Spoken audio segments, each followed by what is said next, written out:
Assalamualaikum warahmatullahi wabarakatuh. Nahmaduka ya ghafuru ya syakuru wa sholli wa sallim barik ala sayyidina wa ala Muhammadin wa ala alihi wa sahbihi asma'in amma ba'du. Ini alhamdulillah kalau sakit bayar utang ini sama Habib Jinten, karena beliau pernah rawuh di mbah saya di Fakhriyah.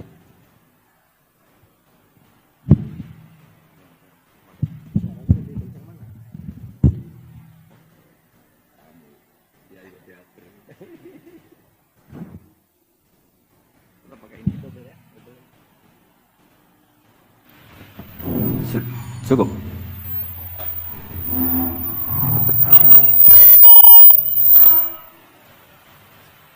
Bon, cekap.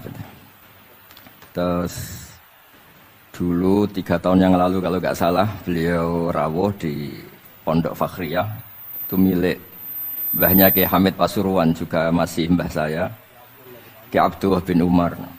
Mbah saya namanya Fatimah binti Idrus bin Umar. Masih ingat saya ketika itu beliau menyebut satu ayat, wattaba'tu millata abai. Ini kata beliau Ustadz Mansur, umumnya orang tuh ingat kehormatan bapak-bapaknya yang keren-keren. Kata Habib Jinten, baca wattaba'tu, yang penting tuh ikutnya, bukan bapaknya. Saya masih ingat. Terus Gus-Gus diem semua, sadar kalau dimarahin Habib Jinten. Jadi ya Gus-Gus diluk semua, tak tanya kenapa diluk, ini orang dari Jakarta kok marah Gus. Ya itu unik, itu cara istidlal guru-guru kita. Jadi kalau wattaba'tu millata abai, kata beliau rohnya itu di wattaba'tu itu. Ittiba awal cuma istakhir badai. Ittiba awalan baru bangga dengan bapak-bapaknya. Jangan bangga dulu nggak ittiba gitu. Jadi alim dulu baru bangga Habib Jinten. Jangan bangga muridnya Habib Jinten ndak alim-alim. Gitu Beb. Ya. Jadi memang saya secara sengaja cerita sanad ini saya baca Mas Jamal ya, panggilannya apa? Mas Jamal. Mas Jamal ya. Pertama saya baca Al-Iqdul Farid, ini karangannya Said Muhammad bin Alawi. Di sini saya baca supaya barokah dari karangannya Sayyid Muhammad. Di antara orang yang beliau sebut dari ulama Indonesia, beliau ngendikan Al-Habib Al-Mu'ammar Ali bin Abdurrahman bin Abdillah Al-Habsyi. Wal-Habib, ya Kuitang ini Bebe. Ya, jadi juga. Ya, ini juga jad beliau dari omnya Wal-Habib Ali bin Husain bin Muhammad Al-Attas, Sahibitat. Wal-Habib Hamid bin Muhammad bin Salim Asyiri. Wal-Habib Muhammad bin Ahmad bin Zain Al-Haddad. Wal-Habib Syekh bin Salim bin Umar Al-Attas. Nah ini Wal-Habib Salim bin Ahmad bin Jinten bin Syekh Abu Bakar bin Salim. Ini kitab karangannya Sayyid Muhammad bin Alawi. Terus ketika beliau cerita Sanad Ad-Darimi, Sunan Ad-Darimi, beliau ngendikan Arwi Sunan Ad-Darimi Andis Sayyid Salim bin Jinten Alian Anil Habib Utsman bin Abdullah bin Akil bin Yahya Al-Alawi Mufti Batawi. Ya, An Utsman bin Hasan Ad-Dimyati Anil Amir Al-Kabir. Jadi keberadaan Habib Salim ini mudawwan, selain faktanya beliau sering taklim juga mudawwan dibukukan. Saya pernah hormat kholnya Syekhona Khalil. Di situ di antara manaqibnya ditulis min ajalli ta'lamidihi Salim Al-Habib An-Nasib Salim Maula Jinten, Alu Jinten disebut di situ. Jadi ini bukan cerita untuk tafakhur, bukan untuk fakhriyah, tapi ini memang fakta untuk fakhriyah. Karena pondoknya buyut saya juga namanya fakhriyah, ya. Minal fakhriyah. Ya, minal fakhriyah ilal fakhriyah. Nah ini tentang sanad. Tadi saya sudah mentasihkan beliau dan beliau mengkuatkan hujah kita. Dulu ketika Habib Salim banyak orang yang menyalahkan orang pakai celana, ya. Nanti jenengan yang cerita. Beliau juga bela kultur itu. Saya pernah baca di kitabnya Said Muhammad Alawi, judulnya itu Manhajus Salaf fi Fahmin Nusus. Di kitab saya itu halaman 423. Nanti bisa dicek halaman 423. Di situ ada kata-kata wa kanat sunnatu Rasulillah sallallahu alaihi wasallam annahu yat'amu ma yajiduhu fi ardi wa yalbasu ma yajiduhu wa yarkabu ma yajiduhu mimma abahahu Allahu taala. Terus beliau cerita, siapapun yang makan faman at'amama yajiduhu fi ardi fahuwa al-muttabi' lis-sunnah kama annahu hajjal baita min madinati nafsi faman hajjal baita min madinati nafsi fahuwa al-muttabi' lis-sunnah. Jadi supaya perasaan orang Indonesia ketika berpakaian seperti ini, seperti saya, seperti teman-teman ini tetap tercantol, tetap terhubung oleh Rasulullah Shallallahu Alaihi Wasallam. Misalnya Nabi, karena beliau itu orang Madinah, tentu hajinya atau mikotnya dari Dzul Khulaifah. Karena kita orang Indonesia liwat Yalamlam ya harus liwat Yalamlam. Waqata Rasulullah li ahli Madinah Dzul Khulaifah, wa li ahli Syam al-Juhfah, wa li ahli Najdin Qornan, wa li ahli Yaman Yalamlam. Jangan mentang-mentang ikut sunnah Nabi terus orang Yaman mikotnya dari Dzul Khulaifah, orang Sam juga dari Dzul Khulaifah. Semua itu harus min madinati nafsi. Sama seperti Rasulullah yat'amu ma yajiduhu fi ardi, kita juga nat'am ma najiduhu fi ardina. Sehingga jangan sampai umat Islam yang perilakunya keseharian ini sudah baik kemudian merasa tercerabut dari sunnah Rasulullah Shallallahu Alaihi Wasallam. Karena Nabi sebagaimana kita ingin dan kita tahu, ketika ada orang Arabi bilang Allahumma arhamni wa Muhammadan wala tarham ma'ana ahadan, ya Allah hanya saya dan Muhammad yang perlu engkau kasihani, yang lain jangan. Kata Nabi, laqad tahajjarta wasi'an, rahmat Allah yang luas ini kamu persempit hanya karena mungkin kita orang Jawa, orang Indonesia. Makanya saya ini bangga ngaji sama Mbah Mun. Beliau orang Jawa, saya ngaji juga hanya di Indonesia.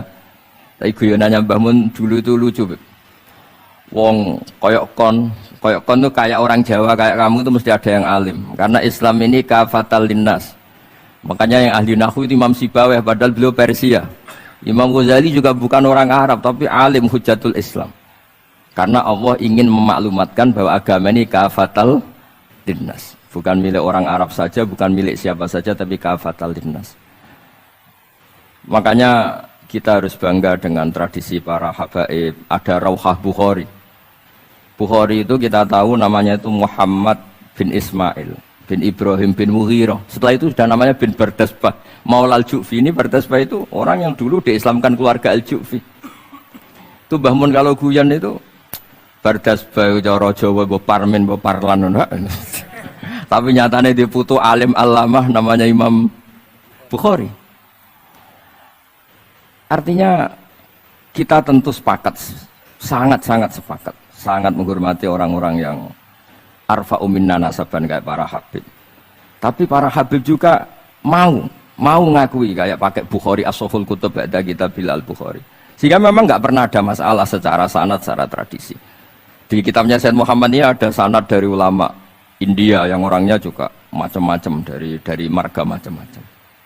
Jadi saya mohon barokahnya sanad ini kemudian kita tahu apa sih sanad itu. Sanad itu ya kadang-kadang harus lewat orang yang mungkin kita tidak cocok. Dulu itu ada sahabat tanya, kalau mencium istrinya pas Ramadan itu sah apa enggak? Kebetulan ditanya itu Maimunah. Enggak tanya Saudah karena sangat yakin enggak itu, kalau Saudah itu enggak. Itu Maimunah jawabnya, kalau kita enggak ngalamin, coba tanya Aisyah yang potensi ngalamin dicium pas Ramadan. Sebetulnya istri yang Nabi itu sama Aisyah itu ya agak gimana yang namanya Doro itu ya rival. Akhirnya tanya, ya Aisyah, gimana hukumnya lelaki mencium istrinya pas Ramadan? Ya dijawab sama Aisyah, qabbalani Rasulullah wa huwa shaim. Yang lainnya nggak bisa jawab, nggak ngalami. Jadi sanad tuh kadang ya cocok nggak cocok ya memang itu fakta. Cara mandi junub, kayak apa pinternya sahabat cowok kalau mandi junub ya nggak tahu. Akhirnya tanya sama Sayyidah Aisyah, sama Sayyidah Maimunah. Apapun dekatnya istri Rasulullah, kalau perang ya nggak tahu. Wong itu lelaki. Begitu juga afdhalus sahabah kayak Abu Bakar, kadang harus mendapatkan hadis dari orang-orang yang nyon sewu agak deso. Bahkan kadang maula kayak Sauban, kayak Rabi'ah bin Ka'ab. Orang-orang biasa sekali. Khodim dulu. Tapi ini kan barokahnya khodim itu tahu keseharian Rasulullah SAW di dalam. Misalnya Anas, apa kenangan kamu dengan Rasulullah? Kenangan saya itu saya khodam tu Rasulullah SAW asyra sinin 10 tahun saya itu tidak pernah melakukan sesuatu, ditanya Nabi lima sonata. Walalise entaraktu lima tarokta.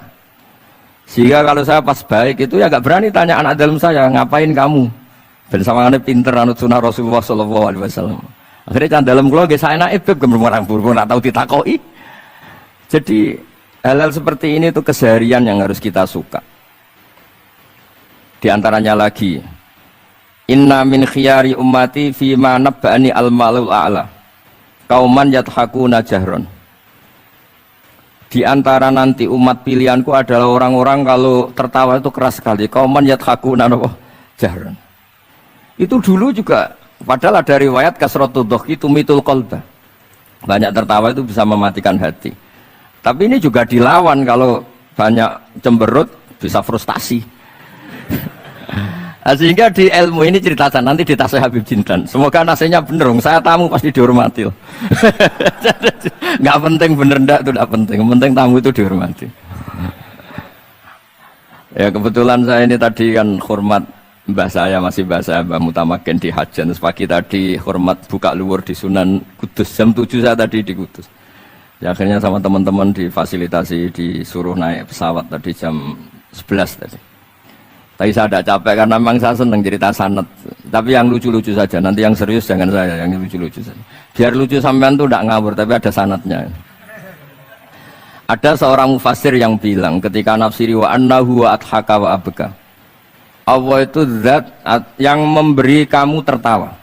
Mbok kamu ingin susah, tidak akan tertawa. Tapi kalau Allah menghendaki ya tertawa aja. Ada orang miskin frustasi, maunya gak tertawa. Tahu-tahu jalan-jalan ngerti badut, ya akhirnya tertawa. Ya karena adhaka itu fi'luwah. Kalau Allah menghendaki mau apa? Karena adhaka itu fi'luwah. Gak bisa. Orang yang baru seneng kayak apa, gak ingin nangis. Tapi kalau Allah menghendaki wa abka, dinangiskan ya tetap menangis. Wa annahu wa adhaka wa abka. Karena kita ini semua adalah objek oleh kudrahnya Allah Subhanahu wa ta'ala. Saya itu sebenarnya paling tidak ingin ngaji bareng Habib loh. Selain kalah nasab ya kalah ganteng. Ya tapi ditakdir mau apa? Ya sudah sami'na wa ata'na. Jadi saya saat ini tidak cari pahala benar, ini pahala tawadhu karena diundang ya. Ada sudah penting benar salah, penting tawadhu. Jadi saya tadi sedang rayu sama Allah, ya Allah, saya kali ini tidak cari benar, cari tawadhu. Dah mesti pahalanya besar tawadhu itu.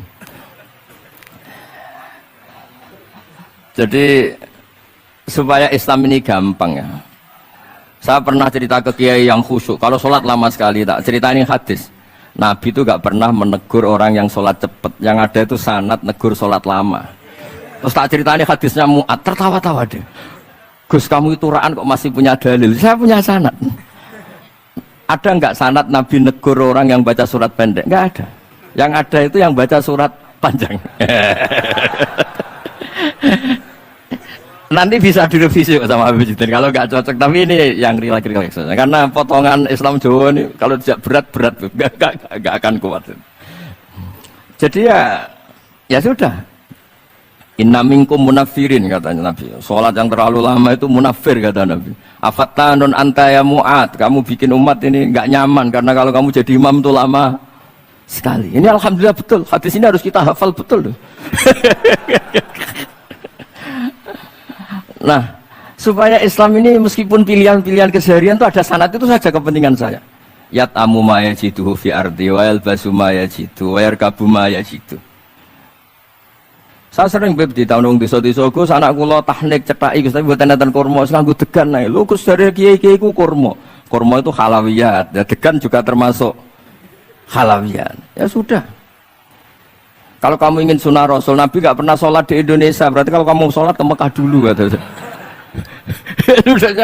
Maksud saya supaya orang itu nyaman dengan Rasul, ya itu hadir di semua sisi kehidupan kita. Kalau dalam istilah Sayyid Umar Hafid, Faruhu Muhammadin sallallahu alaihi wasallam awsa' wa asra'. Kalau kamu bisa tawasul dengan Nabi Ibrahim, Nabi Musa, dan beliau-beliau bisa datang ketika Lailatul Mi'raj untuk hormat Rasulullah sallallahu alaihi wasallam di Baitul Maqdis, Faruhu Muhammadin awsa' wa asra' kata beliau. Jadi bisa datang di kapan saja, di mana saja. Jadi jenengan meskipun di Indonesia tidak usah khawatir, kita semua ini dilihat Rasulullah sallallahu alaihi wasallam. Dan cara lihat Nabi itu gampang. Tidak kayak kita. Kata Rasulullah, hayati khairun lakum wa mamati khairul lakum. Saya kalau masih hidup juga baik untuk kalian. Anda bisa cerita hadis dengan saya, sering bercengkrama. Dan ketika saya wafat, kata Nabi, saya sudah dekat sama Allah Ta'ala. Kalau melihat kamu baik, saya muji Allah. Kalau melihat kamu salah, saya mintakan ampun. Makanya saya ini jenis kiai yang jarang istighfar. Ini bukan karena sombong. Saya ulang lagi, bukan karena sombong. Saya itu pengagum Sufyan As-Tsauri. Itu diantara khasnya itu jarang berdoa. Ketika ditanya, kenapa kamu jarang berdoa? Selagi saya ngajar, kata beliau ini. Selagi saya ngajar, itu masuk hadis ala khulafai rahmatullah.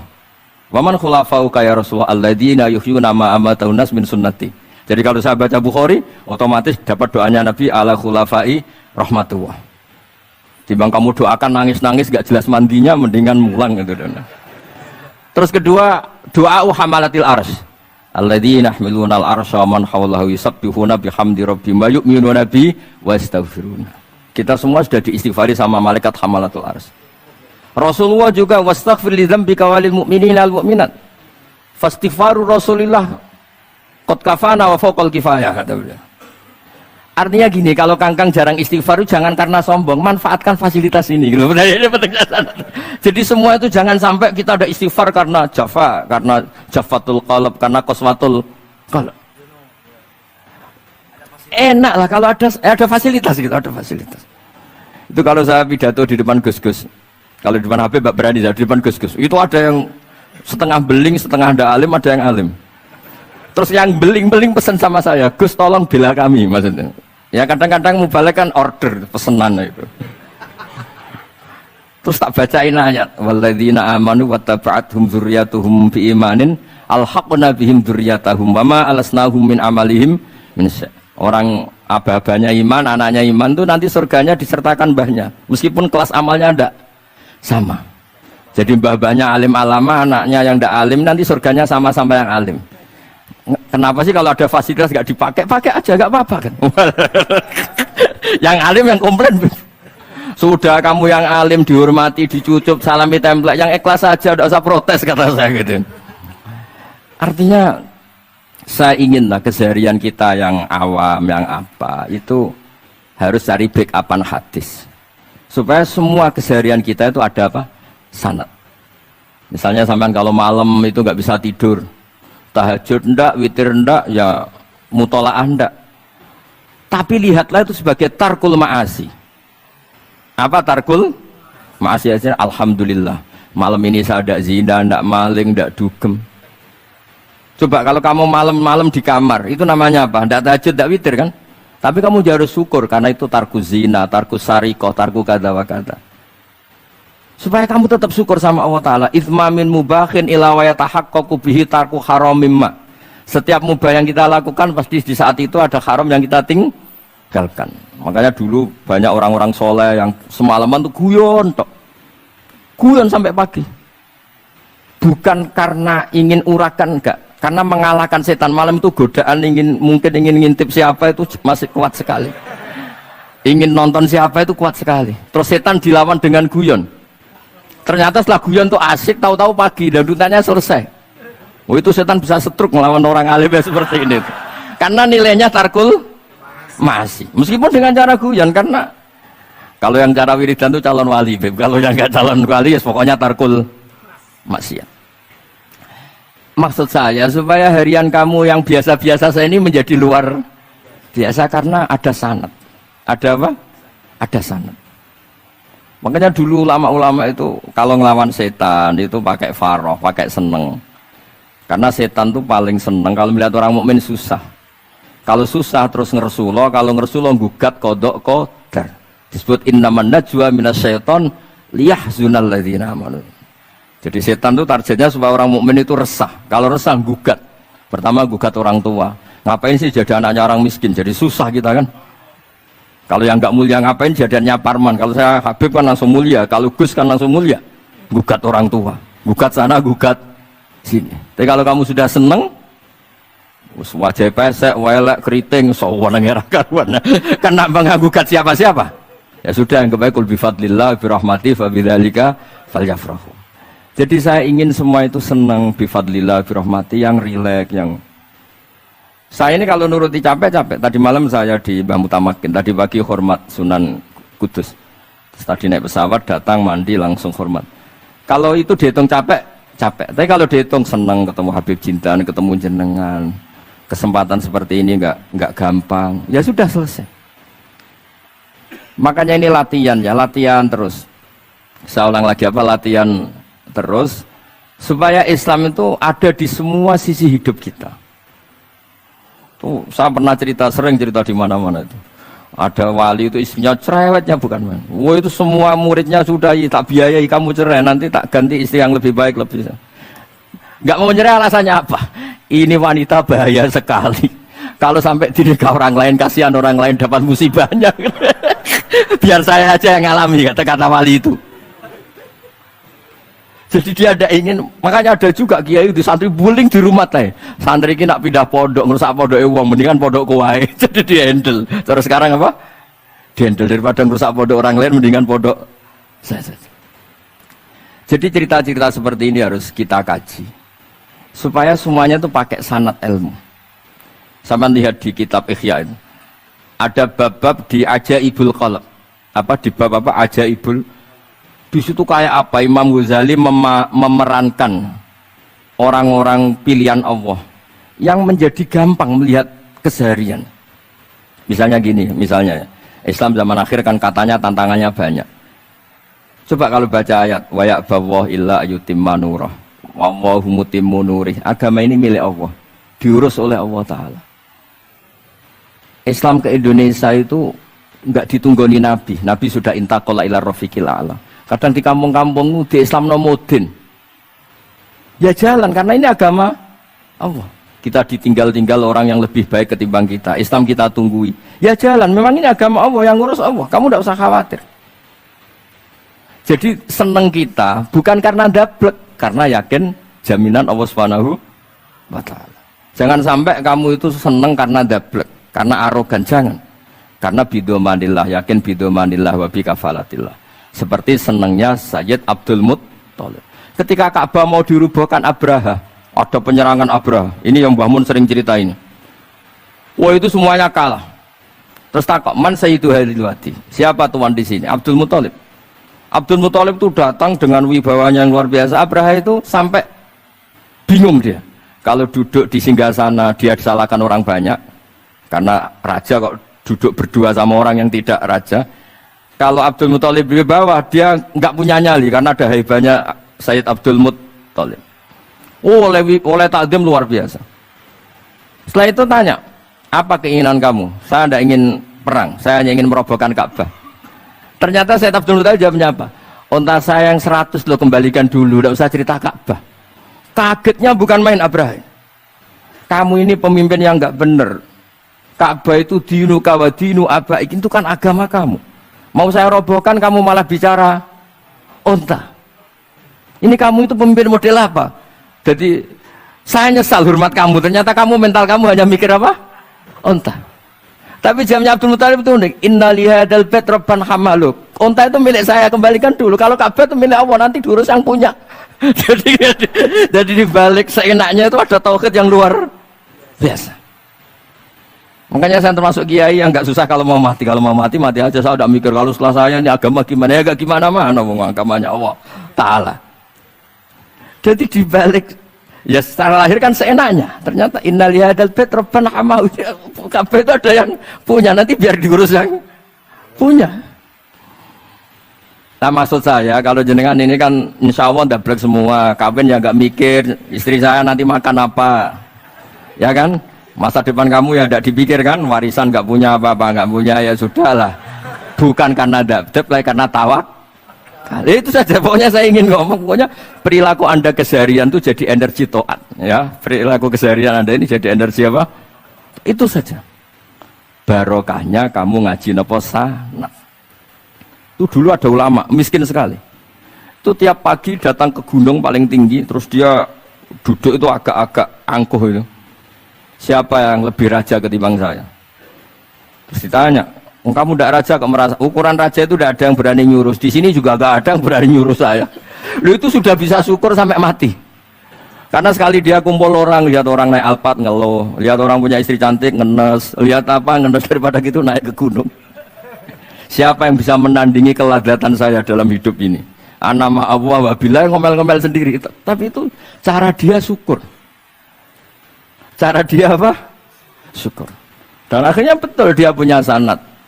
Mangkana aminan fi sirbih mu'afan fi jasadi intahu kuntu yaumi faka'anna ma khizatahu dunya bihadzafir ya. Ya sebentar orang itu sehat ya aminan fi sirbi mu'afan fi jasadi intahu kuntu yaumi faka'anna ma khizatahu dunya bihadzafiriha. Ya ini madhab saya karena saya diundang di sini Pak Habib Jidlan juga ingin khas saya. Jadi kalau saya pura-pura tawadhu, pura-pura baik kan kaget. Kenapa Gus Bak sekarang jadi baik kan nanti? Ya ini anggap saja jujur. Ya kok rubah. Nggih ngoten mawon mugi-mugi barokah. Assalamualaikum warahmatullahi wabarakatuh.